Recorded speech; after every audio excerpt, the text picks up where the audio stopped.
에스겔 주제가 제가 계속 말씀드린 게 내가 여호와임을 알 것이다. 네. 여러분 이거를 좀 내 안에 뭘로 좀 문패로 좀 삼았으면 좋겠어요. 명패, 내 이름이 뭐죠? 이름표를 내가 여호와임을 알 것이다 라고 좀 달아놨으면 좋겠어요. 다른 사람이 봤을 때도 내가 여호와임을 알 것이다. 누구를 보면? 나를 보면 여호와임을 알 것이다. 또 이 이름표를 보면 누구도 나 스스로도 내가 여호와임을 알 것이다라는 증거다라는 것을 좀 가지고 있었으면 좋겠다. 여러분 우리는 하나님의 증거예요. 예수님이 오셔서 하나님의 증거를 하나님을 보여주신 것처럼 우리도 뭘 해야 돼요? 하나님을 보여주는 증인으로서의 삶을 살아야 된다는 거예요. 여러분 에스겔에서 이제 40장부터는 뭐가 나오냐면 이제 성전에 대한 얘기들이 나와요. 갑자기 성전에 대한 얘기를 나온단 말이에요. 시간이 어느 정도 흐른 상태예요. 그죠? 포로로 끌려온 지 25년 그리고 예루살렘이 함락된 지 몇 년? 14년 된 때에 하나님이 성전 모티브로서 환상을 보여주는 거예요. 지금 이스라엘은 어떤 상태예요? 완전히 멸망돼서 예루살렘에 성전이 있어요? 없어요? 없어요. 다 무너지고 뭐만 있어요? 동물들만 지나다니는 그런 동네가 되어버렸어요. 왜? 예루살렘의 모든 곳이 다 산 위에 있다고 얘기했잖아요. 산 위에 있으면 사람이 안 살면 누가 와요? 짐승이 들어와서 그 자리에 주인 돼서 짐승이 산단 말이에요. 그렇게 돼버린 시대예요. 그리고 지금 성전이 다 무너지고 포로가 돼서 이제 이스라엘 사람들 마음에 어떤 마음이 있어요? 이제 끝났구나. 네. 아무것도 아니구나. 상실감이구나. 이게 상실감이 있는 거. 우리 이거 뭐 하나님 믿어서 뭐 이게 남은 게 뭐야? 이렇게 되는 거예요. 누구 때문에 그렇게 됐는데? 자기가 하나님이 이스라엘을 택한 이유가 뭐예요? 계속 내가 여호와임을 보여주는 징표로 너희들을 세웠다라고 얘기하는 거예요. 우리 신앙교회를 세우신 이유가 뭐예요? 내가 여호와임을 보여줄 것이라는 징표를 세운 거예요. 근데 징표가 안 돼. 막 삶에 들어가 보면 엉망이야. 막 주변에서 보면 내가 너 보고는 예수 안 믿어 이런 식으로 얘기가 나와버리면 증표예요? 아니에요? 아니죠. 우리 몸부림쳐야 됩니다. 우리 내가 여호와임을 알 것이라는 증표를 늘 달고 있는 거예요. 사람들이 왜 내가 자꾸 우리를 왜 걸고 넘어지는 줄 아세요? 확실히 증거가 돼버리면 사람들이 옆에 있는 사람 주변 사람들이 안 걸고 넘어져요. 뭔 얘기냐? 아 쟤는 주일날 예배 드리고 쟤는 인생은 주인은 예수야. 쟤 예수쟁이야. 쟤 미쳤어. 라고 얘기를 들으면 그때부터는 건들까요? 안 건들까요? 안 건드려요. 근데 왜 건들까요? 이름표는 달았는데 아직 증거가 아니라서 자꾸 건드는 거예요. 사단이 너무 잘 알아요. 지금 우리가 이름표 달았다고 착각하고 있지만 이름표는 달았어. 근데 이름표 다른 것처럼 내가 그렇게 되어 있는 것처럼 생각되고 있지만 그렇게 생각돼요? 안 돼요? 사단이 보기에 아니라는 거예요. 사도행전에 보면 뭐라고 얘기했어요? 바울은 내가 아는데 너는 누구냐? 바울이 얘기하는 예수 그리스도의 이름으로 물리쳐지는 그 능력을 내가 아는데 네가 의지하고 부르는 그 예수는 뭐냐? 그리고 옷을 벗기고 막 때리고 하잖아요. 스게의 아들 7명의 아들이 따라서 하니까 사단도 다 알아요. 내가 이름표대로 증거가 됐는지 아닌지를 안단 말이에요. 그런데 이름표대로 증거가 되면 누구도 안 건드려요. 이제 누구랑 싸워요? 그때부터는 나 자신. 그렇죠. 그때부터는 내가 증거로 살아야 되는데 내가 못 살고 있는 내 속사람과 늘 싸우는 거예요. 로마서 7장의 그 고민이, 그 바울의 고민이, 나는 마음으로는 하나님의 법을 따르고 싶은데 육신으로는 죄의 법을, 육체의 욕심을 따라가려고 하는 나와 싸우고 있다. 그러나 8장에 보면 뭘 결코 정죄함이 없나니, 그리스도 예수 안에서 결코 정죄함이 없나니 라고 얘기하잖아요. 그렇죠? 나는 증인이 돼서 내 스스로와 싸우고 있는 상태이지만 나 주의 은혜로 하나님 나라를 누리고 있다라고 고백할 수밖에 없는 게 우리의 본질이란 것을 그때부터 알기 시작한 거. 외부에서 우리를 안 건드려요. 우리 속에서 우리를 건드리기 시작하지. 여러분 어디에 서 계세요? 하나님 우리 친한교회를 증표를 세우셨는데 여러분은 그 증표이십니까? 그렇지 않으니까 우리의 삶의 모든 영역이 어떻게 되어버렸어요? 예루살렘 우리가 살았던 그 모든 영역이 어떻게 되어버렸어요? 무너지고 쓰러지고 다 사라지고 뭐만 남았어요? 짐승들만 그곳에 주인돼서 남아있는 거예요. 원래 그 땅이 누가 주인이었어요? 하나님이 주인이었고 하나님 주인 되어서 증표로 사는 우리가 그 자리에 있었던 거예요. 근데 우리가 그 증표로서의 삶을 살지 못하고 하나님의 이름을 내가 여호와임을 알 것이다를 보여주지 못하니까 어떻게 됐어요? 포로로 끌려갔단 말이에요. 그리고 완전히 박살나서 아무것도 없는 상태에 놓여버린 거예요. 그렇게 놓여버린 상태에 있는 사람들을 향해 하나님이 에스겔을 불러서 뭘 보여주기 시작하는 거예요? 회복을 보여주기 시작하는 거예요. 회복이 어디서부터 시작될까요? 성전에서부터 시작됩니다. 성전에서부터 시작됩니다. 회복이 일어날 것이라고 얘기하는 거예요. 여호와께서 여호와의 손이 나타나 나를 들어 올리셔서 나를 어디로 데려가요? 예루살렘으로 데려갔어요. 에스겔은 제사장이에요. 성전에 대해서 잘 알까요? 모를까요? 솔로몬 성전을 잘 안단 말이에요. 근데 이제 솔로몬 성전이 아닌 새로운 성전을 측량하기 시작합니다. 자를 들고 있는 천사와 함께 예루살렘 성전을 어떻게 해요? 측량하기 시작해요. 예루살렘 성전을 측량하는데 측량 막대기로 보니까 성전을 둘러싸고 있는 담의 두께가 몇이래요? 네, 3.2m예요. 두께가 3.2m. 3.2m가 두께면 차가 지나가는 길이에요. 차가. 그 성벽의 두께가. 그러면 하나님이 새롭게 세우실 성전을 누가 무너뜨릴 수 있어요? 없어요? 웬만한 것으로는 무너뜨릴 수 없는 성을 세우겠다고 약속하고 계시는 거예요. 그 성벽을 세우겠다. 이게 뭔 얘기예요? 내가 여호와임을 알 것이다를 너희가 명패를 붙이고 그대로 살기만 하면 내가 너희를 보호할 성벽이 되겠다고 얘기해요. 하나님이 우리 인간에게 성벽을 쌓으라고 했어요? 안 했어요? 쌓지 말라고 했어요. 근데 하나님이 쌓은 성벽은 뭐예요? 나만이 너희들의 유일한 보호자다라는 것을 얘기하고 있는 거예요. 너희가 이곳에 와야만 살 수 있다는 걸 얘기하고 있는 거예요. 그 두께가 몇이라고요?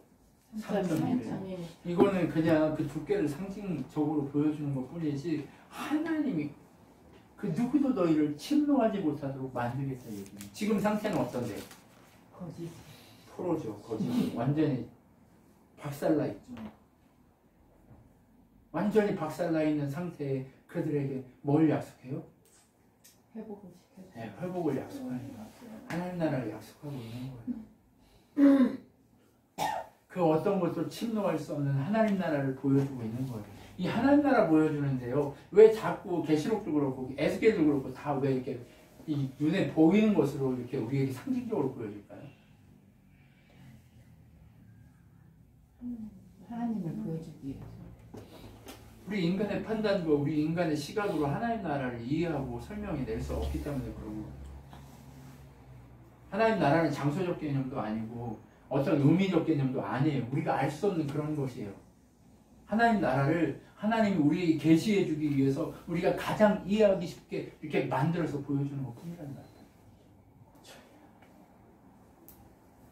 가장 두꺼운 성벽을 보여주는 이유가 뭐예요? 이 세상 그 어떤 것도 너희들을 침노할 수 없다라는 것을 보여주고 싶어요. 목사님 지금 미사일을 쏴버리면 그 성벽 아무것도 아닐 텐데. 그런데 지금은 만약에 지금 그런 무기가 있는 에스겔 시대였다면 미사일도 침투할 수 없는 쉴드가 보이겠죠. 그렇죠. 그때 시대에 네. 어벤져스 보면 미사일 침투 못하는 쉴드가 맹 쳐지잖아요. 그렇죠. 그것처럼 이들이 이해할 수 있는 가장 기본적인 것, 강한 것이 뭐예요? 인간이 지금 이 에스겔 시대에 왜 졌다고 생각해요? 어떤 것도 뚫을 수 없는 성벽이 없었기 때문에 뚫렸다라고 생각할 수 있다는 말이에요. 그렇기 때문에 강한 성벽을 3.2m짜리 성벽을 보여주는 거예요. 여러분, 그 어떤 것도 침투할 수 없는 하나님의 강력함으로 너희를 보호하겠다라는 언약을 다시 한번 보여주는 거예요. 어디 있는 자들만, 그 성전 안에, 바로 하나님 나라 안에 있는 자들을 그렇게 보호하겠다고 얘기하는 거예요. 근데 그 보호할 그곳이 엄청나게 넓단 말이에요. 50m, 50m, 물론 250m의 뜰로 이렇게 둘러쳐져 있고 하는 그런 것이 보여지기 시작하는데요. 이 성전 의미가 왜 이런 게 갑자기 나와? 이런 게 아니란 말이에요. 하나님이 새롭게 재건하는 회복의 역사가 일어나는 하나님 나라를 보여주겠다고 하는 거예요. 이 뭐 방의 너비는 어떻고 높이는 어떻고 막 쟀더니 뭐 어떻고 저쩌고 막 이런 얘기 나오잖아요. 이거 나보고 어쩌라는 거야 이렇게 읽을 수 있잖아요. 그렇죠? 제가 여러분들의 마음을 대변하는 거예요. 그냥 제가 처음에 에스겔서를 대할 때 뭐야 이렇게 망해가지고 하나님 회복시키겠다는 거야 했는데 갑자기 성전이 막 나오고 난리야. 뭐야 이게 그랬는데 하나님 주시는 마음은 뭐냐, 메시지는 뭐냐, 이 말씀을 통해 주고자 하는 메시지는 뭐냐, 회복이 일어나는데 70년 후에 예루살렘으로 돌아가는 회복도 있지만 영원한 하나님 나라를 너희에게 소유하기 위해서 너희들이 영원한 나의 보호 아래 있게 하겠다라고 하는 그 약속을 우리에게 하고 계시는 거예요. 우리에게 그 약속을 하고 계시는 하나님 그 은혜를 볼 필요가 있는 거예요. 하나님은 그렇게 우리를 사용하고 계시는 거예요. 그리고 가서 어떻게 해요? 바깥 성벽 두께를 재니까 어떻게 됐어요? 3m. 네. 성전의 바깥 벽을 재니까 또 3m. 성전을 세웠는데 그 벽 두께가 3m. 또 뭐예요? 성벽을 뚫더라도 내가 너희들을 보호할 수 있는 성전 안에 그 누구도 뚫을 수 없는 그 어떤 무기로도 뚫을 수 없는 그곳을 내가 세우겠다라고 하고 이 회복시키겠다라고 약속하고 있는 거예요. 근데 수르바벨 성전이 세워지고 그것이 또 무너지고 헤롯 성전이 세워지고 또 무너지고 지금 남아있는 게 헤롯 성전이거든요. 계속 무너지고 또 재건되고 무너졌는데 또 저기 십자군정에 또 세우고 막 이랬던 거예요. 네. 계속 무너졌단 말이에요. 성전이 의미 있어요? 없어요. 눈에 보이는 성전이 의미 없단 말이에요. 우리 인간적으로 잠깐 돈에다가 막 100억, 1000억이 막 있어. 의미 있어요? 그렇게 회복됐다고 의미 있어요? 아니요. 내 안에 하나님 나라가 없다면 그거 아무 의미 없어요. 내 안에 제가 처음에 시작할 때 말씀드렸죠. 외부에서 그 어떤 것들을 흔들 수 없는 성전이 세워지고 그 성전 안에 살면서 그 하나님만 보지 못하는 나와의 싸움이 시작되는 그 자리까지 우리 가서 늘 그리스도의 은혜를 구하는 그 자리에 우리가 서야 한다고 말씀드렸잖아요. 그것이 된 상태에서 우리에게 하나님 주시는 그 물질을 가지고 사람을 살리는 거지, 그것이 안 된 상태에서 우리에게 주어져봤자 우리를 죽여요. 여러분, 내려놔야 됩니다. 우리의 욕심, 우리의 생각, 우리의 마음을 내려놔야 돼요. 그리고 무엇을 향해 걸어가야 돼요? 하나님 나라를 향해서 내가 여호와임을 알 것이다라는 이 이름표에 합당한 자의 삶을 살기 위해 몸부림치는 그 자리까지 가야 돼요. 그래야 의미 있게 삶을 살기 시작해요. 그래야 그 삶의 한 걸음 한 걸음이 의미 있어요. 여러분, 유명해지거나 높아지거나 많아지려고 애쓰지 마십시오. 무엇을 하셔야 돼요? 내가 여호와임을 알 것이다라는 이 이름표에 합당한 인생을 살기 위해서 몸부림치십시오. 그러다 보면 여러분이 높아질 것이고, 그러다 보면 여러분이 넓어질 것이고, 그러다 보면 여러분이 많아질 것이고, 그러다 보면 여러분의 일이 의미 있어지고 하나님의 일이 된다니까요. 내가 아무 능력이 없는데, 목사님 나는 할 수 있는 일이 아무것도 없는데요. 나는 소주공밖에 잡은 일이 없는데요. 나는 집에서 수종과 운전밖에 안 했는데요. 그거 아니에요. 그것만 했어도 내가 이 그릇이 되면 그 사람을 하나님이 높이 쓰신다니까요. 염려하지 마세요. 두려워하지 마세요. 내가 무엇을 어떻게 해야 될지 염려하지 마시라니까요. 뭐만 보면 돼요? 하나님이 이렇게 회복하실 거라는 사실만 보면 되는 거예요. 그리고 나서 동쪽 문을 여니까 그 성전 안으로 누가 임재하세요? 하나님께서 들어오시는 거예요. 하나님이 들어오세요. 하나님이 들어오셔서 어떻게 해요? 그곳에 임재가 가득한 것을 느껴요. 그 발강가에서 에스겔이 하나님 만났어요? 안 만났어요? 만났죠. 그때 그 기분이 든 거예요. 그리고 하나님이 이 동편 문으로 들어오는 모습을 보면서 어떤 느낌이 들어요? 어떤 느낌이 들어요? 아, 그때 그 하나님을, 내가 경험한 하나님을 만났구나. 그러니까 몸이 자동적으로 어떻게 돼? 엎드려지죠. 엎드려져. 하나님이 계속 우리에게 나의 임재를 보라고 얘기하세요. 누구에게 엎드려야 돼요? 하나님께 늘 엎드려야 돼요. 이 동편문을 사용하래요? 사용하지 말래요? 사용하지 말라고 그래요. 왜요? 하나님이 오신 길이기에 그 문은 닫아야 된다. 누구도 사용할 수 없고 누구도 출입할 수 없다고 얘기합니다. 하나님의 권세와 하나님의 능력 앞에 누구도 집 멋대로 살 수 없어요. 하나님의 뜻 안에 살아야 한다는 거예요. 하나님의 권세 안에 살아야 한다는 거예요. 하나님의 능력 안에 살아야 한다는 거예요. 하나님만 우리의 능력이시라는 것을 확인하고 살아야 한다는 거예요. 여러분, 그 하나님의 임재와 하나님의 부르심 앞에 늘 엎드려야 한다는 거예요. 늘 엎드시라고 얘기하는 거예요. 늘 엎드려서 하나님 앞에 내가 그런지 아닌지, 하나님의 임재를 내가 하나님이 임재했어. 근데 임재한지도 몰라. 그렇게 살면 돼야 안 돼요. 영적으로 눈을 뜨십시오. 하나님의 임재하시는 곳인지 아닌지 그것에 대한 눈을 뜨십시오. 하나님의 방향이, 하나님의 기름 부으심의 은혜가 무엇인지를 향해서 눈을 뜨십시오. 그리고 지혜를 구하십시오. 지혜 없는 자처럼 살지 말고 지혜를 구하십시오. 하나님의 성전이 어디 있어요?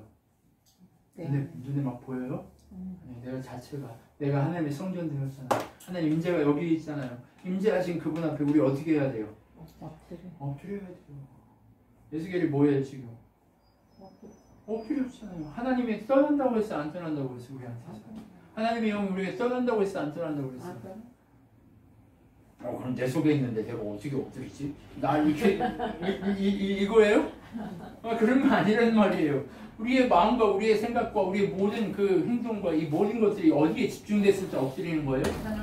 하나님께 집중되는 것, 이것이 엎드리는 거란 말이에요. 여러분, 엎드린다는 거 이거 자체를 그냥 몸으로 엎드린다, 이 육체적으로 엎드린다 이걸로 생각하고 하지 말라는 거예요. 우리의 마음과 우리의 생각과 우리의 모든 것이 어디에 집중돼야 돼요? 하나님께 집중돼야 돼요. 하나님께 집중되지 않으면 자꾸 옆에서 우리를 괴롭힌다니까요. 자꾸 우리를 넘어뜨리려고 자꾸 건드려요. 그렇죠? 하나님 앞에 온전히 엎드려 버리니까 욕을 건드려요, 못 건드려요? 못 건드려요. 하나님한테 온전히 엎드려 버린 욕을 40장 이후에 욕을 건드려요, 못 건드려요? 못 건드린다니까요. 그의 인생이 완전히 펴버리잖아요, 그죠? 완전히 망했고 완전히 바닥이었고 완전히 아무것도 아니었던 그의 인생이 하나님 앞에 엎드린 그 한 번의 그 고백으로 뭐예요? 회복의 역사가. 여러분, 하나님은요 많은 거 요구하는 게 아니에요. 한 번의 순종을 요구하는 거예요. 여러분, 돌아서야 될 한 번의 순종을 얘기하는 거예요. 근데 그 한 번의 순종이 일어나면 내 삶이 완전히 뒤집어져 있어요. 나도 모르게 내 삶이 뒤집어져서 하나님의 방향으로 그렇게 써버린다는 거예요. 여러분, 그 한 번의 순종이 중요해요. 인생의 한 번의 순종을 오늘 요구하고 계시는 거예요. 그 하나님 앞에 엎드리라고 한 번의 순종을 요구하고 계시는 거예요. 그랬을 때 그의 인생이 달라지기 시작해요. 에스겔의 인생이 포로로, 몸은 육신은 포로로 끌려가서 묶여있는 인생이지만 그의 영은 늘 새롭게 하나님 나라를 보고 있다니까요. 그곳 내가 여호와의 힘을 알 것이다라는 증거의 삶을 사는 것, 이것이 제일 멋있는 삶이에요. 그렇게 하다 보면요 어떻게 하세요? 길을 여시는 하나님을 만나게 돼요. 나를 이 땅까지, 이 시간까지 이끌어 오신 하나님의 그 능력을 진짜로 보면서 한 걸음 한 걸음 걸어가기 시작한다니까요. 그러면 그것을 본 사람은 함부로 내 발을 뛸까요? 안 뛸까요? 뛸 수조차 없어요, 함부로. 그럼 누가 하라고 하는 대로만 해요? 하나님 뛰어라. 네, 주님의 그 발로, 주님 밟으신 그걸 떼겠습니다. 여러분, 그 인디애나 존스라는 영화를 보면 그 글자 막 이렇게 있으면 아무 돌이나 막 밟으면 어떻게 돼요? 막 표창 나오고 막 퓨 막 이렇게 막 해야 되잖아요. 막 무너지고 난리잖아요. 그쵸? 그것처럼 우리의 인생이 하나님 뜻 가운데 하나님의 원하신 법칙대로 룰대로 걸어가지 않으면 뭐가 날라와요? 독침이 날라오는 게 독침. 누구 탓이 아니에요. 누구 때문이에요? 나 때문에. 나 때문이다. 에스겔에게 오늘 이 환상을 보여주는 이유가 뭐라고 그랬어요? 회복을 약속하고 언약하시는 하나님의 능력을 보여주려고 하는 거예요. 그렇죠. 하나님 지금 언약하고 계시는 거예요. 여러분 지금 상태를 보지 마세요. 지금 상태를 보면 어떻게 돼요?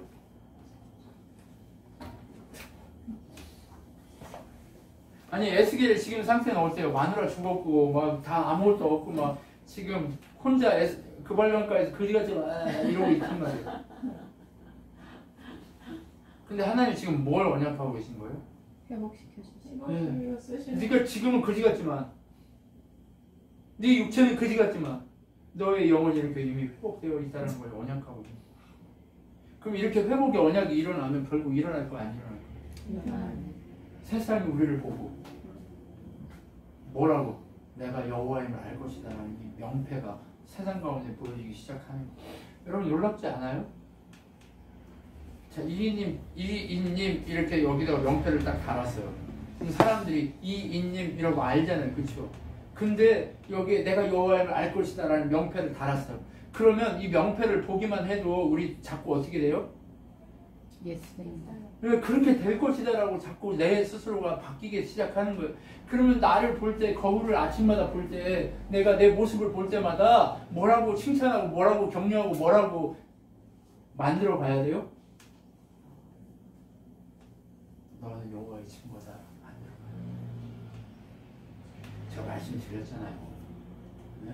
제가 어릴 때 항상 우울해가지고 얼굴이 막 먹구름처럼 이렇게 하고 다녔는데 대학교 들어가서 하나님 너무 특별해라고 하니까 말로는 특별한데 얼굴은 아직도 먹구름이야. 그래서 아침마다 일어나가지고 뭐 한 줄 아세요? 그때 당시에 거울을 보니까 그러니까 TV를 보니까 뭐라고 그랬냐면 얼굴 형태가 바뀌어야 됩니다. 그래서 여러분 웃어야 돼요. 웃어야 되는데 웃으려면 위스키, 와이키키 막 이런 걸 해야 된대요. 지금처럼 웃지를 못했어요 제가. 왜? 갑작스러워 얼굴 형태가 바뀌고 하니까 웃는 모습이 이상해진 거예요. 그러니까 그게 안 되니까 그때부터 웃기 시작한 거죠. 나를 보고 칭찬하고 너 특별하대. 하나님이 You are special 이렇게 얘기하는데 내가 나 뭐가 특별해 내가. 지금 보기에는 완전히 그 발광각에 있는 뭐하고 똑같아요? 에스겔하고 똑같은 거예요. 포로돼가지고 끌려가는 거 똑같은 거예요. 그런데 웃기 시작하고 그러면서 하나님 앞에 훈련하기 시작하니까 어떤 일이 일어나요? 경상.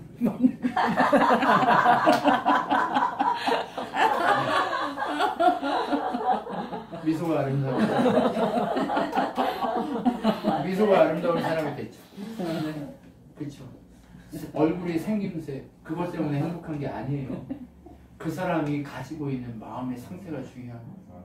그때부터 제 미소가 얼굴을 다르게 마음을 다르게 사람들이 나를 볼 때마다 느낌이 저 사람은 외모에 대한 어떤 그 한계를 넘어간 거 그런 걸 느끼기 시작하는 저 사람은 참 당당하다. 나는 이렇게 생겼는데 내 자신이 없는데 이런 마음이 이제 그런 얘기를 하기 시작해요. 여러분 중요한 건 뭐냐? 누구에게 집중하느냐에 딸려 있는 거예요. 느릴 수 있어요. 회복이 늦게 될 수 있어요. 그러나 누구에게 집중하느냐에 따라서 그 회복 한 번의 그 순종이 인생을 바꿔서 완전한 하나님의 증거로 세울 날이 온다니까요. 지금 아니어도 상관없어요. 지금은 에스겔처럼 그 발광가에 있는 그렇게 그지 같은 에스겔이라 할지라도 그가 하나님께만 집중하고 있다면 그는 회복의 역사로 하나님 나라를 이렇게 세상 가운데 외치는 사람으로 세워지게 된다니까요. 여러분, 하나님을 배신하지 않는 자들만 제사장으로 설 수 있는 거예요. 모두가 다 배신했어요. 이스라엘의 모든 제사장 가문이 다 배신했던 거예요. 근데 유일하게 사독 가문의 제사장만 배신하지 않아서 세례 요한도 사독 자손의 계열의 후손이에요. 그것처럼 제사장으로 남아있는 계열은 사독 계열밖에 없었어요. 그리고 이후에 망해가지고 막 지들 마음대로 아무렇게나 막 일반 사람들도 제사장 세웠던 로마 시대가 지나면서 예수 오셨기 때문에 그런 일이 있고 완전히 사라져버리잖아요. 여러분, 하나님은요 우리가 그런 사람으로 세워지기를 소망하는 거예요. 사독 자손, 바로 그러한 구별된 자들로 세워지기를 소망해서 하나님의 그 놀라운 성령의 증거들 앞에서 그렇게 하나님을 예배하는 예배자로 세워지기를 소망하는 거예요. 내가 여호와의 이름을 알 것이라는 명패를 가진 자는 세상이 내가 예수쟁이라는 걸 알기 때문에 예배자로 살 수밖에 없게 되는 거예요. 자기를 구속하는 거예요. 그렇게 내가 목사인 거를 모르면 나 아무렇게나 살 거예요. 근데 내가 가는 곳마다 내가 목사인 걸 알기 때문에 아무렇게나 살 수 없는 거예요. 그 이름이 나를 묶듯이 여러분도 여러분의 인생을 내가 여호와의 이름을 알 것이다 라고 하는 명패를 붙들고 여호와의 증거로서의 삶을 살기 위해 몸부림쳐야 한다는 거예요. 숨길 때가 아니라는 거예요. 내가 여호와의 이름을 내가 여호와 이름을 증거해야지 더럽히는 자가 돼서는 안 되잖아요. 그렇게 증거하고 하나님 앞에 세워지기 위해서 우리가 몸부림쳐야 되는 거예요. 그 몸부림이 없으면 우리 어떻게 돼요? 처음엔 불편할 수 있어요. 목사가 왜 저래? 믿는다면서 왜 저래? 예수 믿는 사람이 왜 저렇게 살아? 그럼 왜 그렇게 살아? 왜? 나도 아직은 완전치 않으니까 지금 그렇게 살고 있는 거야. 그런데 나는 여호와 이름을 알 것이다라는 이 명패도를 결국 살게 될 것이라고 믿고 가야 되는 거예요. 그래야 하나님 나라가 이 에스겔이 회복의 역사를 경험하는 것처럼 우리도 그 삶을 경험하기 시작하는 거예요. 예수쟁이라고 하는 그것이 얼마나 큰 은혜의 명패인 것을 알기 시작하면서 하나님의 영광이 우리 가운데 넘쳐나기 시작한다는 거예요. 여러분, 우리 일어나야 됩니다. 언제까지 징징대면서 그 발강가에 묶여가지고 머물러서 그렇게 하고 있겠어요. 이제는 일어나야 할 때라는 거예요. 나는 소축법 운전밖에 안 했는데 내가 뭘 할 수 있어요 해서 머물러 있으면 안 된다는 거예요. 하나님 앞에 기도하면서 하나님의 이름이, 내 이름이 드러나는, 내가 능력 있고 내가 멋있는 사람이 되는 그것이 아니라 내가 여호와의 이름을 알 것이다라는 이 증거를 보여줄 수 있는 그 사람 되기 위해서 몸을 입혀야 되는 거예요. 하나님은 그런 사람을 높이시기 시작해요. 잘난 척도 교만도 아니라 내가 여호와의 이름을 알 것이다라는 명패를 가지고 사는 사람들 그렇게 만들어 버리시는 거예요. 에스겔을 통해 우리에게 말씀하시고자 하는 것은 바로 이 지점인 거예요. 왜 내가 여호와의 이름을 알 것이다라고 제가 계속 얘기하는지 이제 아시겠죠? 왜 갑자기 성전 모티브 얘기가 막 나오는지 아시겠죠? 회복의 역사를 일으키겠다고 하나님이 얘기하고 있는 거예요. 그러면서 계속해서 얘기한단 말이에요. 너희가 예배하고 싶냐? 그럼 동편 문을, 닫았던 문을 열고 하나님 오시기를 소망하면서 그곳에 예배하라. 그렇게 얘기하고 있는 거예요. 여러분,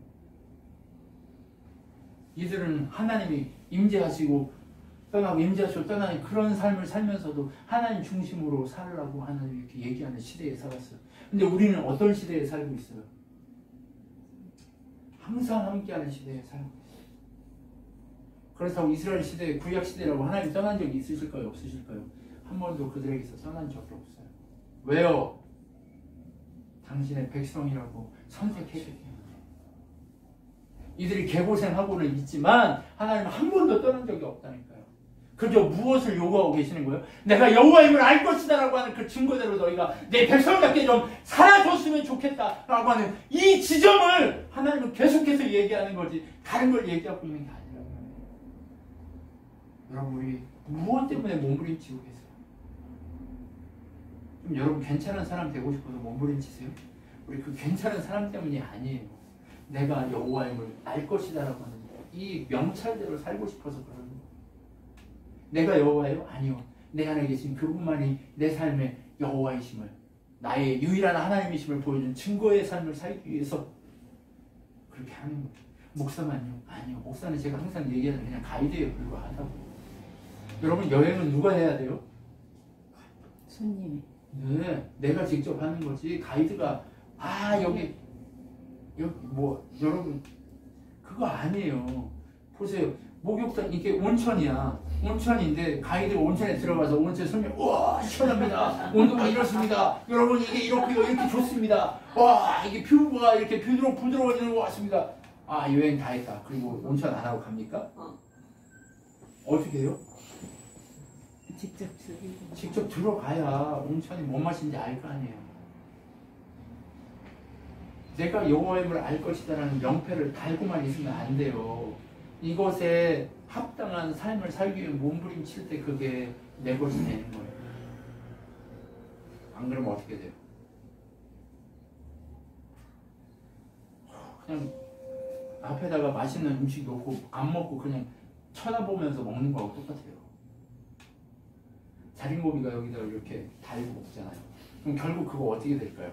썩 없어요. 네, 먹지도 못하고 상하고 썩은 거예요. 그럼 우리 그렇게 살고 싶어요? 맛을 봐야 맛을 알죠. 하나님의 은혜가 얼마나 큰지 맛을 한번 봐야 맛을 아는 거예요. 그래야 그 맛대로 계속해서 내가 여호와를 알 것이다라고 하는 그 삶을 살게 되는 거예요. 하나님 중심으로 살기만 하면, 하나님 은혜대로 살기만 하면 하나님 회복시켜서 이제 이스라엘에게 다시 한번 땅을 분배시키는 역사가 일어날 거라고 얘기하는 거예요. 제비 뽑아서 하나님 역사와 하나님 은혜와 하나님 능력을 나타내는 그 일들이 일어날 것이라고 얘기하고 있는 거예요. 여러분 제발 정신을 차리고 우리가 무엇에 집중해야 되는가를 잘 보셔야 한단 말이에요. 하나님의 은혜를 맛보려고 애써야 돼요. 여러분 치킨이 얼마나 맛있는지, 이 집 치킨이 얼마나 맛있고 이 집 치킨이 얼마나 이거 얼마나 잘 튀겨졌는지 알려면 어떻게 해야 돼요? 먹어봐야 알죠. 먹어봐야 이빨에 들어가는데 바삭해. 바삭함 이거 그냥 느껴요? 아니요. 내가 직접 경험했을 때 그 맛을 아는 거예요. 하나님 나라 하나님 성전은요, 내가 직접 경험하고 내가 직접 하나님의 그 예수 그리스도의 보혈이 내 인생을 한번 덮어 다시는 나를 침노할 수 없는 외부의 어떤 공격도 나를 넘어뜨릴 수 없는 그것을 경험하고 나서 내가 여호와임을 알 것이다라고 하는 이 명패대로 살아가면서 자기 스스로의 싸움 속에서 이렇게 살 때 그 일이 일어나기 시작하는 거예요. 에스겔이 환상 속에서 성전, 이 하나님의 보좌에서, 이 성전 중앙에 있는 하나님 보좌에서 강물이 흘러가는 것을 우리에게 보여주기 시작해요. 강물이 흘러갑니다. 처음에는 어떻게 흘러요? 발목까지 이렇게, 은혜가 발목까지 와요. 그러니까 차랑차랑 거리니까 느낄 수 있어요, 없어요? 조금은 알죠. 이렇게 하면 막 물 튀길 거 아니에요, 그죠? 그러면 알 거 아니에요, 조금은. 좀 알잖아요. 그 다음 어디까지 와요? 무릎까지 와요. 이제는 좀 걷기 힘드니까 이게 하나님의 은혜구나. 이게 하나님의 은혜구나. 삶을 살다 보면 무릎까지 와서 하나님의 은혜를 막 경험하고 이렇게 이렇게 하면 막 하잖아요. 여기까지 오면 어떻게 해요? 수영을 해요. 좋은데 막 들어가고 막 이렇게 하잖아요. 그죠? 제가 물을 무서워해가지고요, 머리를 물속에 집어넣는 걸 못했어요. 세상의 절반을 몰랐죠. 근데 제가 유튜브를 보면서 수영을 배웠단 말이에요. 그러면서 머리를 물속에다가 딱 집어넣으니까 세상에 이렇게 세상은 이렇구나라는 것을 또 알게 된 거예요. 그리고 나서 목까지 차니까 어떻게 돼요? 이제는 진짜 즐기면서 수영하게 되는 거죠. 그리고 넘쳐요. 수영하지 않고는 견딜 수 없을 만큼 넘쳐요. 하나님의 은혜는 그렇게 우리에게 흘러올 거예요. 내가 어떻게 할 때, 여호와님을 알라. 내가 여호와의 이름을 알며 그 명패대로 살아가기 시작할 때 감당할 수 없는 은혜가 오기 시작하는 거예요.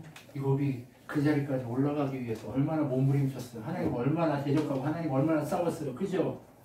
세상 너희들은 내 마음을 몰라. 너희들은 아무것도 아니야. 나는 하나님하고 싸울 거야 하면서 본인 스스로가 하나님의 은혜를 경험하지 못하면서 오는 그 문제를 하나님 앞에 그렇게 하면서 얼마나 싸웠어요. 근데 하나님을 항복하고 나니까 그 은혜가 넘쳐서 헤엄치며 그 땅을 즐길 수 있는 그 인생으로 바뀌어지세요.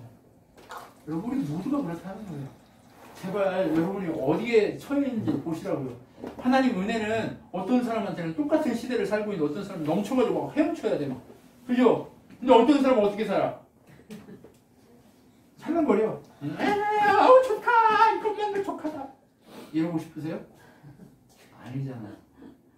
제발 정신을 차리고 우리의 이 성장된 예수 그리스도의 보혈이 흐르고 있는 우리 이 중심에 하나님을 모시고 이 중심에 하나님을 모시고 그 중심 대신 여호와 우리의 중심에 서셔야 온전히 수용할 수 있는 은혜의 능력을 그 하나님 나라의 성전의 회복의 역사가 일어나게 됨을 우리가 확인하면서 걸어가야 한단 말이에요.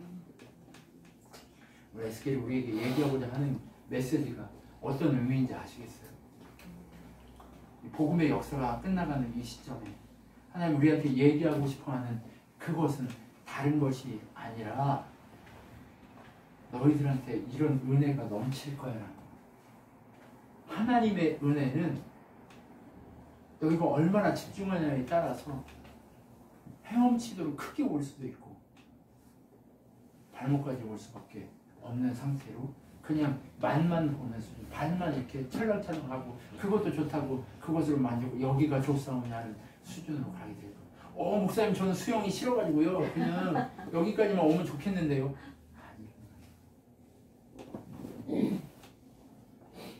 주의 복음의 역사에 은혜의 능력이 넘쳐야 하는 이유가 뭐예요? 여러분 이 지점을 잘 알아야 돼요. 왜 넘쳐야 될까요? 우리가 하나님 백성. 네, 그럴 수 있는데요. 발목까지 오면 누가 보여요? 내가 보여요. 무릎까지 오면 누가 보여요? 내가 보여요. 허리까지 와도 누가 보여요? 목까지 와도 누가 보여요? 넘쳐야 내가 안 보이기 시작해요. 누가 보여요? 내가 여호와임을 알 것이다. 은혜가 보이기 시작해요. 그럼 그때가 돼서 사람들이 나를 뭐라고 얘기해요? 예수. 네, 증인이다라고 얘기합니다. 제발 여러분이 안 보이게 해주세요. 하나님의 기준 중에서 하나님만 보여지는 하나님의 능력만 보여지는 그런 삶으로 사시는 여러분이 되셨으면 좋겠어요. 그러면 너는 잘 사냐? 아니요, 저도 목을 치고 있어요. 주의 복음의 역사가 넘쳐서 나는 안 보이고 오직 누구만 보여요? 예, 오직 여호와임을 내가 여호와임을 알 것이다라는 보여주는 그런 증인의 삶을 여러분이 살기를 소망하는 하나님의 마음이 여기 있는 거예요. 제발 여러분 우리가 이제 이 시기를 지나가면서 깊이 있게 묵상하고 나눠야 될 그것은 다른 것이 아니라 내가 여호와임을 알 것이다라는 증인으로 살기 위해 지금 우리한테 뭘 주셨어요? 특권을 주신 거예요. 특권을 활용하는 여러분이 되셨으면 좋겠어요. 나를 위해서 하나님 어떻게 하시는 내가 지켜보겠어 이거 아니라 하나님의 중심으로 어떻게 살아야 그렇게 될까에 대한 고민이 여러분 가운데 넘치고 넘쳐서 결국 하나님이 보여주는 여러분의 인생이 되었으면 좋겠습니다. 기도하겠습니다.